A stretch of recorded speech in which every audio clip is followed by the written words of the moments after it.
মুহাম্মদ সাল্লাল্লাহু আলাইহি ওয়াসাল্লামের প্রতি। প্রিয় কাপাসিয়াবাসী, আপনারা জানেন এই কাপাসিয়া সদা সর্বদা সত্যের পথে ছিল, এখনো আছে। আমরা আজকে এই সম্মেলনে প্রদান করছি। প্রিয় ভাইরা আমার, এই কাপাসিয়া অত্যন্ত ধর্মপ্রিয় এলাকা।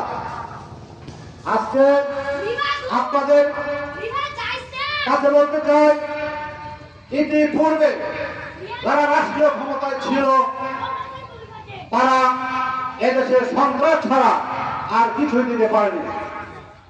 আজকে যারা যুবক তারা বেকারত্বের অভ্যস্ত হয়ে তারা দূরে যাচ্ছে, তারা নেশা করছে, মাদক